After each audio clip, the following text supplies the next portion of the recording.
Okay देखो, उसके बाद ये जो है ये पार्ट 8 है हमारा द एनिमी चैप्टर के। तो अगर जो पिछला वाला पार्ट्स अगर नहीं देखे हो तो उसको पहले देख लो, और हो सके तो चैनल को सब्सक्राइब कर देना और लाइक भी कर देना। तो चलो आगे बढ़ते हैं। तो लास्ट में क्या करते हैं, सडाओ को कहते हैं, उसकी वाइफ जो है हाना कहता है you have decided to operate. तो फिर मतलब तुम ऑपरेशन करने के लिए सोच लिए हो ना। Yes he said shortly, he turned his back to her and unfolded sterilized towel. Sterilized towel का मतलब क्या होता है ना, एक ऐसा टॉवल जो जार्म से मुक्त हो। जार्म से मुक्त हो मतलब जैसे कि मान के चलो ये टॉवल, ये जो पिक्चर में तुम्हें टॉवल दिख रहा है, इसी तरह का कुछ टॉवल्स होते हैं। तो ये क्या होता है ना, जार्म से मुक्त होते हैं। बेटा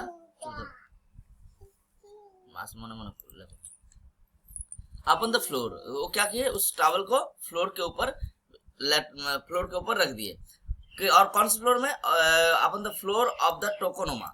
अब टोकोनोमा क्या है, tokonoma alcove, and put his instruments out upon it. मतलब उस टॉवल को पहले ध्यान से देखो, टॉवल को कहाँ पे रखे ना, एक टोकोनोमा है, टोकोनोमा एल्कोव है, उसके ऊपर रख दिए, और उस टॉवल के ऊपर सारे इंस्ट्रूमेंट्स वो अपने रखे। इंस्ट्रूमेंट्स मतलब क्या, यहाँ पे कैंची होगा, मान के चलो जितने भी दवा की चीजें हैं, मतलब उसकी जो सर्जरी के लिए जो जो चीजें उसको जरूरत है। ठीक है, अब यहाँ पे टोकोनोमा क्या है, व्हाट इज टोकोनोमा। टोकोनोमा तुम इस पिक्चर में देख सकते हो कि एक मैं पिक्चर दिखा रहा हूँ,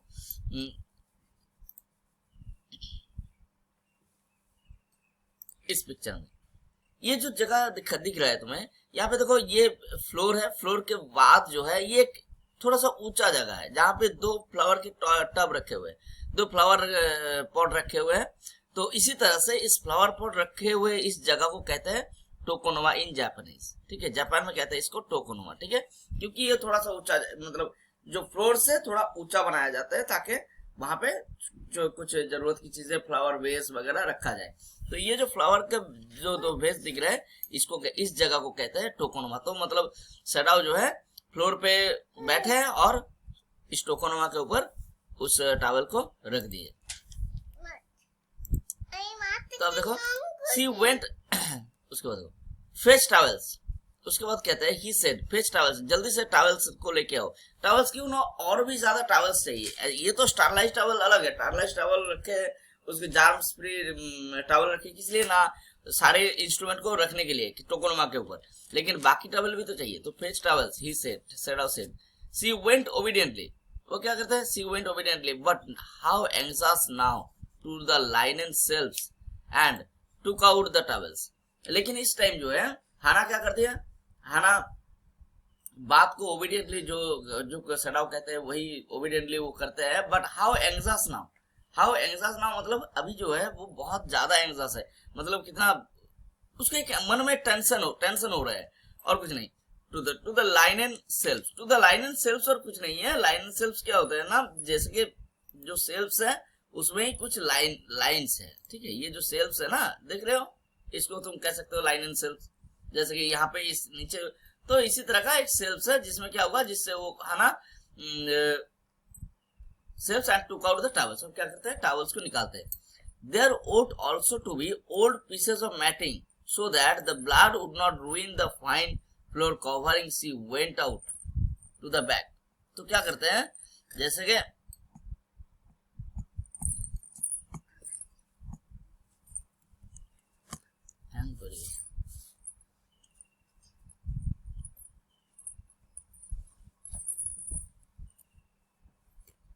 बोल चुप मेरी बोझ।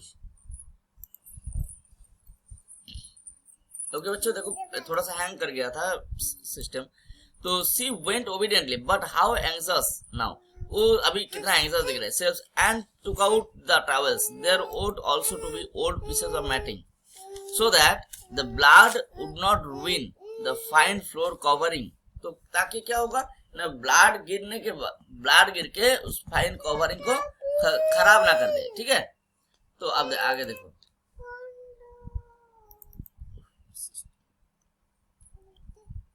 तो उसके बाद क्या होता है ना, सी वेंट आउट, यहाँ पे क्या हुआ ना, बाहर के मैटिंग के लिए, मतलब पीसेस ऑफ मैटिंग क्या होता है ना, old pieces of matting that so that the blood would not run, मतलब छोटे छोटे टुकड़ा कपड़ा जो है वो नीचे और बिछाने के लिए, ताकि वो फ्लोर को खराब ना करे। She went out to the back बरामदा, पीछे के बरामदा से चले जाते हैं, where the gardener kept stripes of matting with which to protect the delicate shrubs on cold nights and took an armful of them.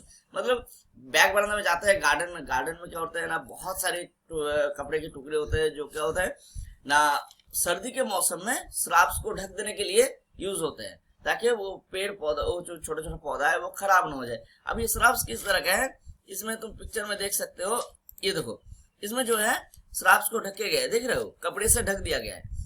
एक मतलब टुकड़ा टुकड़ा कपड़ा होता है, जो लंबा लंबा कपड़ा होता है, जो क्या करता है ना, ढक देता है, ताकि डायरेक्टली जो कोल्डनेस है वो डायरेक्टली या फिर ओस होगा वो ऊपर ना गिरे। तो इस तरह के कपड़े, तो इसी का जो गद्दा एक तरह बहुत सारा है गार्डन में, तो उसको ही कुछ उठा के लाने के लिए वो गए। Kept stripes of matting which to protect the delicate shrubs on cold nights and took an armful of them। armful का मतलब ऐसे उठा के लेके आए। But when she went back into the room, लेकिन जब वो रूम के अंदर आए, she saw this was useless। वो देखे क्या, ये बेकार हो गया है, this was useless। The blood had already soaked through the packing in the man's wound, ठीक है, and had ruined the mat under him। तो जब वो अंदर आए, उसको क्या सोचे थे कि भाई और भी टॉवल, नीचे के जो फ्लोर है वो खराब हो जाएगा, खून बहेगा तो ऑपरेशन करेगा। तो लेकिन जब वो अंदर आए, देखे कि ऑलरेडी खून बह रहा था, और वो जो मतलब the blood had already soaked, मतलब ब्लड जो था ऑलरेडी भिगा दिए है, through the packing in the man's wound. किसने ना, through the packing of the man's wound, मतलब इंसान के जो शरीर के जो घाव है, उस घाव से बह के ब्लड जो है बेटा तुम्हें पढ़ो, तुम कलर लिखो लिखो लिखो ना ना तुम करो। The blood had already soaked through the packing in man's wound and had ruined the mat under him। और उसके नीचे जो मैट था, मैट पहले बताया था मोटा सा कारपेट टाइप के है, ठीक है, जो फ्लोर के मतलब फ्लोर मैट।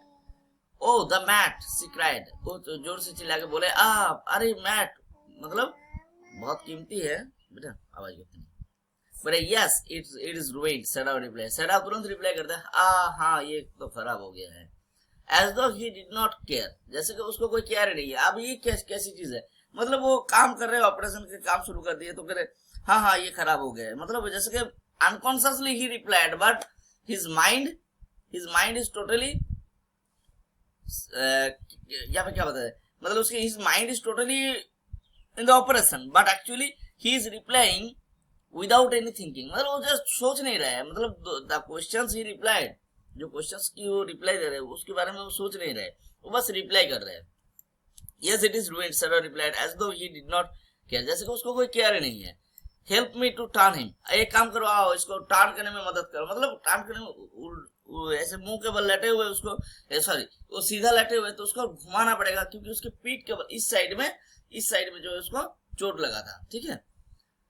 तो हेल्प मी टर्न हिम, ही कमांडेड हर, कमांडेड क्यों बोल रहे हैं ना, सेडाव जो है थोड़ा कमांडिंग वॉइस में अपने वाइफ हाना को कहे।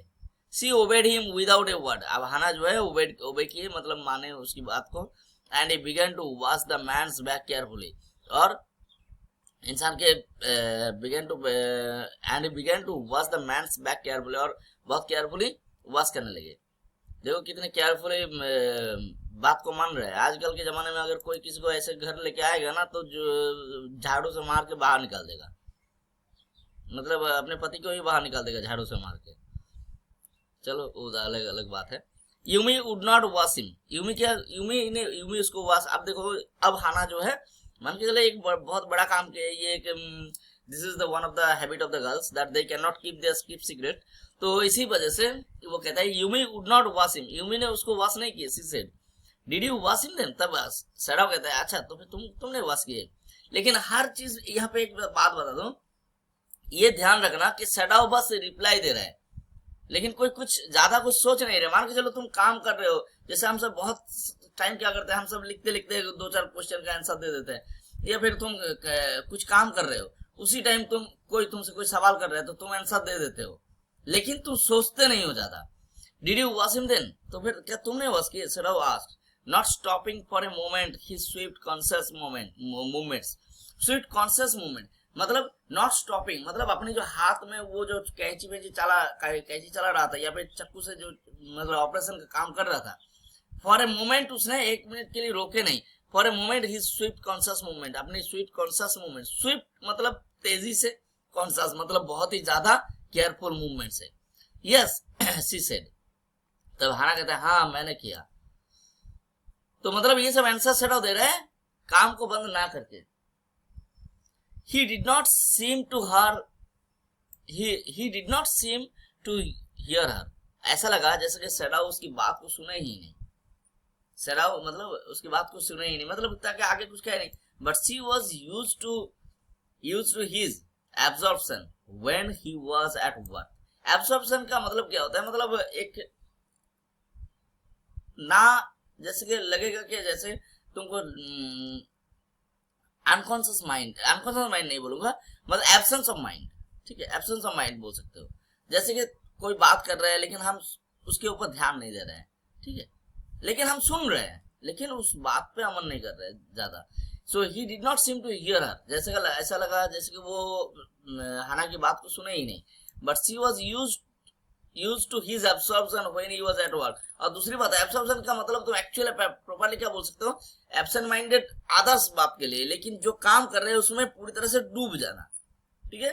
यहाँ पे जो सर्जरी है, सर्जरी में पूरी तरह से डूब जाना, एब्जॉर्ब हो जाना पूरी तरह से, ठीक है। तो एब्सॉर्प्शन मतलब क्या, ना दूसरे के लिए ना सुनने बराबर, लेकिन जो काम वो कर रहे हैं उसमें पूरी तरह से डूब जा रहा। तो जब क्या ऐसा उसकी जो सिचुएशन होता है कब, वो जब वो काम पे रहते हैं। She wondered for a moment if it mattered to him what was the body upon which he worked, as long as it was for the work he did so excellently. तो हाना कभी कभी क्या करते हैं, हाना समटाइम्स सोचने लगते हैं कि ये जो इंसान है इसके लिए is there any matter for him कि upon which body he is actually working, ऐसे कौन से शरीर के ऊपर वो अपना ये काम कर रहा है, is this any matter for him. मतलब ये कोई दुश्मन हो, जैसे सिचुएशन क्या है यहाँ पे, ये दुश्मन के ऊपर वो ऑपरेशन कर रहे हैं। तो मतलब ये है कि सेडाओ के लिए कोई भी पेशेंट की कोई चीजें मायने नहीं रखता कि वो कौन सी जात का है, कौन सी क्या है, कौन सी जाति है, धर्म है, या फिर दुश्मन है, मित्र है, रिलेशनशिप्स है, ऐसा मैटर नहीं करता। वो जब भी अपने सर्जरी के लिए अपना काम करते हैं तब वो पूरी तरह से एकदम डूब जाते हैं। तो work so long as it was for the work he did so excellently, कि वो इतना एक्सेलेंटली क्यों करते हैं, वरना you will have to give the anaesthetic if he needs it, he said. Anaesthetic का मतलब क्या है, एनेस्थेटिक मतलब देखो कोकेन सुंघाया जाता था पहले जमाने में, ठीक है। तो बेटा पाए लिखते ना, এখানে বসো তুমি এখানে আপেলটা एप्पल। तो उसमें क्या होता था, मतलब नाक में सुंघाया जाता था। एनेस्थेटिक क्या होता है, मतलब पेन किलर टाइप के। आजकल के जमाने में क्या होता है ना, एक इंजेक्शन डाल दिया जाता है, यहाँ पे काटेंगे तो यहाँ पे इंजेक्शन डाल देंगे, तो क्या होगा, ये जगह सुन कर देगा। लेकिन पहले जमाने में क्या होता था, ऐसा नहीं होता था, सेंसलेस किया जाता था ताकि उसको फील ना हो, है ना। तो you will have to give anaesthetic, तो तुमको एनेस्थेटिक देना पड़ेगा। किसको कह रहे हैं ना, हाना को कह रहे हैं। कौन, सेडाओ। किस लिए, क्योंकि सेडाओ तो बिजी रहेगा, सेडाओ कैसे एनेस्थेटिक देगा। एनेस्थेटिक उसी तरह का है जो सेंस को, जैसे पेन किलर टाइप के, पेन किलर नहीं बोलूंगा, जो हम सबके जो ऑपरेशन के टाइम पे जो दिया जाता है। He said, she repeated blankly मतलब उसकी फोकस में कुछ दिख नहीं रहा है। वो कह रहा है मैं दूंगा, मैं, बट नेवर है भाई, बट मैंने कभी नहीं दिया। She repeated blankly मतलब विदाउट एनीथिंग, उसकी दिमाग में कुछ चल नहीं रहा है, लेकिन वो बोले कि मैं दूंगा। It is easy enough, he said impatiently, अरे ये बहुत इजी है। जैसे तुम सबकी टीचर्स कभी कभी कहते नहीं है, अरे ये एकदम बिल्कुल इजी है। अब मैथ टीचर तो कहेंगे, मैथ्स मान के चलो, सपोज के मैथ टीचर कहते हैं अरे ये फॉर्मूला बहुत इजी है। अब वो मैथमेटिक्स जो इंग्लिश टीचर के लिए कितना बड़ा दिक्कत हो जाता है, तुम सब समझ ही सकते हो। अब कोई ऐसे इसी छोटे बड़े टीचर से लोग क्या करते हैं, हमेशा कहते नहीं अरे ये एकदम सिंपल है, लेकिन बिल्कुल सिंपल नहीं है। तो उसी तरह से इट इज इजी एनफ, ये बिल्कुल है ना इजी है, he said impatiently. मेरी बेटी जो है बहुत अच्छी है क्योंकि अभी